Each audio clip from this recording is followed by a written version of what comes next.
R K Singh इस वक्त हमारे साथ में। आरके सिंह पूर्व होम सेक्रेटरी है, उसके साथ साथ कैबिनेट मिनिस्टर रह चुके हैं भारत सरकार में, और उनसे हम बातचीत करेंगे, उनसे जानने की कोशिश करेंगे कि ये पूरा प्रोसेस कितना टीडियस प्रोसेस रहा है। सिंह साहब, एक तो बहुत बहुत शुक्रिया आप आज तक से बात कर रहे हैं इसके लिए।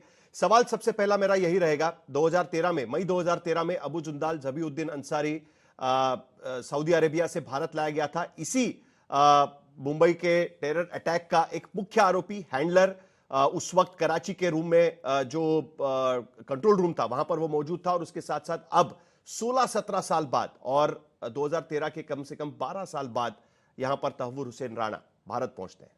कैसा देखते हैं आप उसको? ये हम लोग के लिए तो बहुत ही संतोष का विषय है, और हम लोग के लिए एक अच्छा सक्सेस है। यह एक मैसेज देता है, जो एक्सट्रेडिशन हुआ, जो उसको हम लोग वहाँ से ले आए, यह एक्सट्रेडिशन एक मैसेज देता है सभी टेररिस्ट्स को कि आप जहाँ कहीं भी रहेंगे आपको हम छोड़ेंगे नहीं, कम आज कल कभी न कभी हम आपको वापस ज़रूर ले आएंगे। यह मैसेज देना आवश्यक था, और हम लोग की जो सरकार है, हम लोग की सरकार का सोच यही है कि अगर कोई टेररिस्ट अटैक कराता है तो हम लोग उसको छोड़ेंगे नहीं, वो कहीं पर सुरक्षित अपने आप को महसूस नहीं करे। लेकिन उसके साथ साथ आपने ये भी कहा था कि ये जितना जल्दी होगा उतना टेररिज्म को रोकने में हम कामयाब रहेंगे। मैंने अभी टाइमलाइन आप बताई, 2009 में तहव्वुर हुसैन राणा गिरफ्तार होता है, 2011 में भारत में एनआईए उसके खिलाफ चार्जशीट फाइल करती है, 2013 में अमेरिका में उसको 14 साल की सजा होती है, लेकिन भारत पहुंचने में 2025 आता है। ये जो टाइमलाइन है, इसके वजह से जिसके लिए हम एक्स्ट्राडिशन कर रहे हैं, उसका मतलब निकल जाता है। आपको लगता है ये और थोड़ा जल्दी होना चाहिए? उसका कारण जी,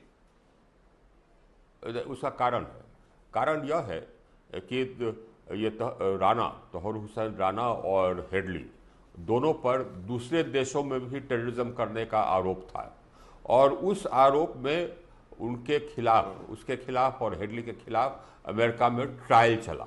वो अपना जो आरोपित किया अमेरिका ने, डेनमार्क में टेररिस्ट अटैक हुए थे, उसके लिए उन पर दोनों पर ट्रायल चला, दोनों को कन्विक्शन हुआ।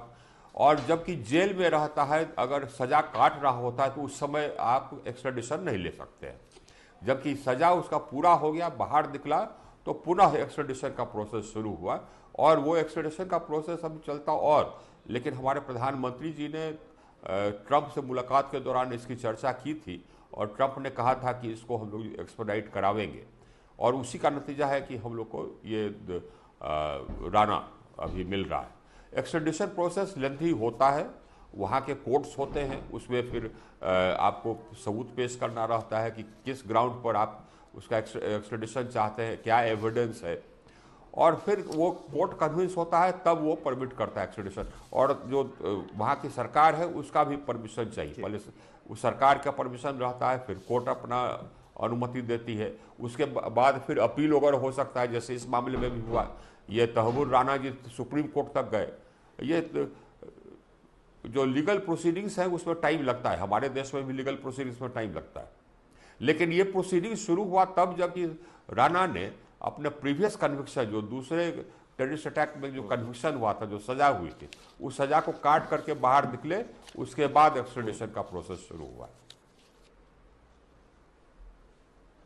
यानी 2019 में जो डिप्लोमेटिक हमने लेटर सबमिट किया अमेरिका के पास में, वो प्रोसीजर काफी देर से शुरू हुआ इसका, क्योंकि वो जब सजा काटकर बाहर निकला, इसके वजह से 2019 लगे उसमें, ये आप कहना चाहते हैं? हाँ, जब सजा काट रहा था उस समय आप एक्स्ट्रेडिशन नहीं कर सकते।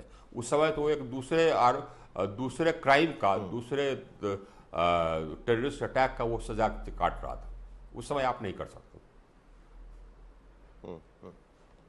सर, 2-3 सवाल मुझे आपसे पूछने हैं, क्योंकि आप गृह सचिव भी रह चुके हैं और आपको इसके बारे में ज्यादा जानकारी, आप यूपीए सरकार के समय भी गृह सचिव थे।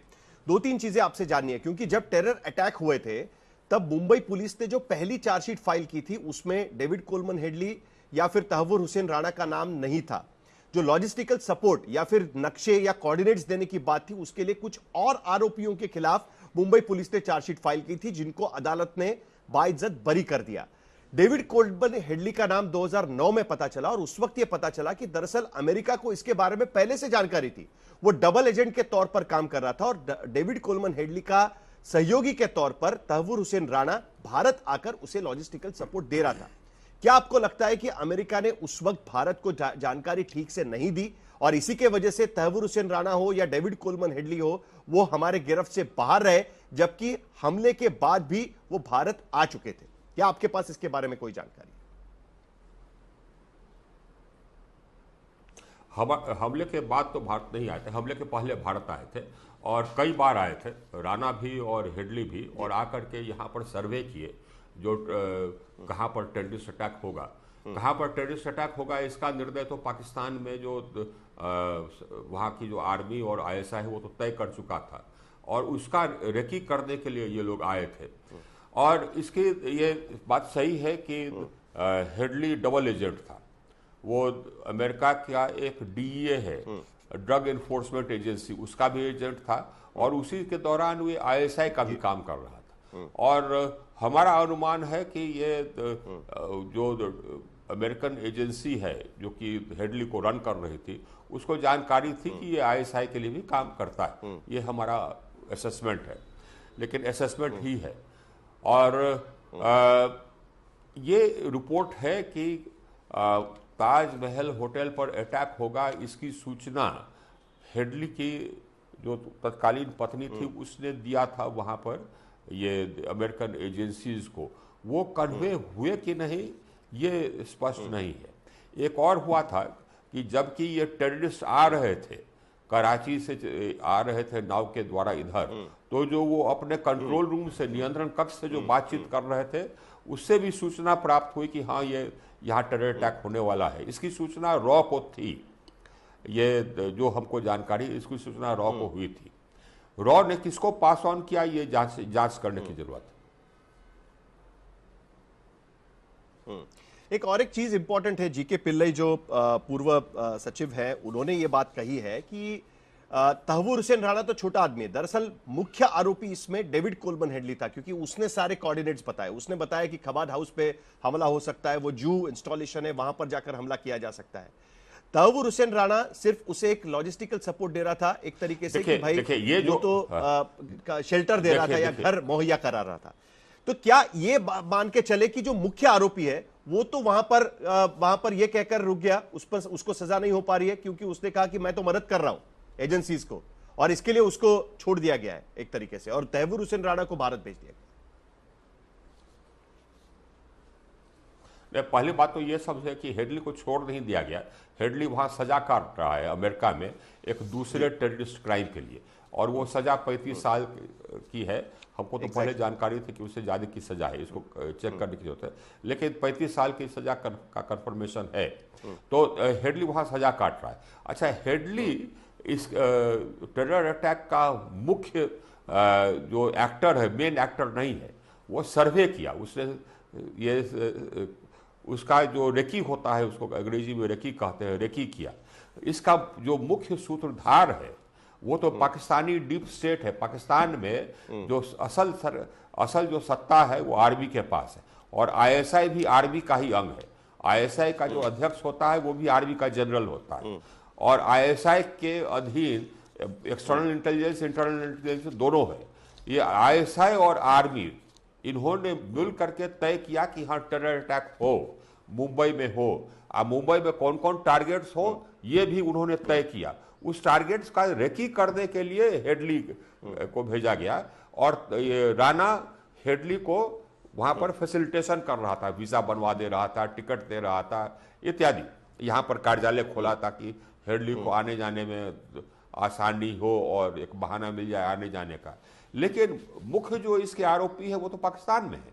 ये लश्कर तैयबा, ये हफीज सईद, लखवी, ये लोग हैं मुख्य आरोपी। लेकिन ये हाफिज सईद और ये लखवी भी अपने इंडिपेंडेंट एक्टर्स नहीं है, वो सब वही करते हैं जो कि आर्मी बोलती है, पाकिस्तान आर्मी बोलती है। तो मुख्य तो क्या सर हम मान के चले कि डेविड कोल्डमैन हेडली तो भारत नहीं आ पाएगा, और आईएसआई मैं कंप्लीट कर लूं, प्ली बार्गेनिंग मिल चुकी है, वो तो भारत नहीं आ पाएगा। कंप्लीट कर लूं। जी सर, जी सर, जी। नहीं, प्ली बार्गेनिंग नहीं मिल चुकी है, वो जेल में है।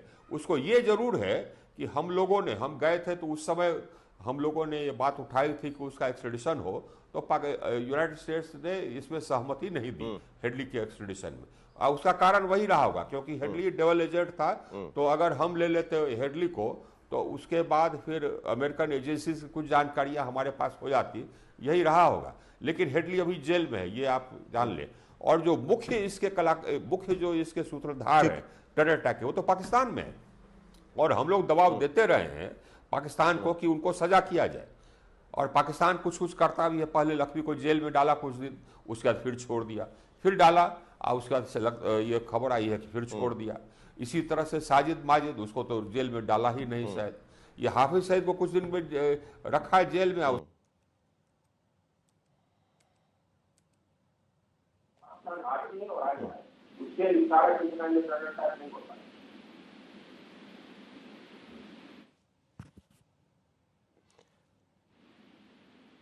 चलिए, आरके सिंह पूर्व होम सेक्रेटरी और उसके साथ साथ कैबिनेट मिनिस्टर यहां पर कह रहे थे कि किस तरीके से मुश्किल से यहां पर ये भारत लाया गया, और उसके साथ साथ ये की कॉन्स्पिरेटर है, और उसके तहत भारत में उसके खिलाफ अब एनआईए की अदालत में मामला चलेगा। पहले ही एनआईए इस मामले में चार्जशीट फाइल कर चुकी है, और उसके बाद ये मामला अब चलेगा, और ये भारत की गिरफ्त से ज्यादा दूर नहीं है। लेकिन जो पाकिस्तान में लोग बैठे हुए हैं उनके बारे में क्या होगा, इसकी अभी तक क्लैरिटी हम नहीं दे पाएंगे, क्योंकि वो पाकिस्तान में बैठे और पाकिस्तान में उन पर कार्रवाई नहीं चल रही है।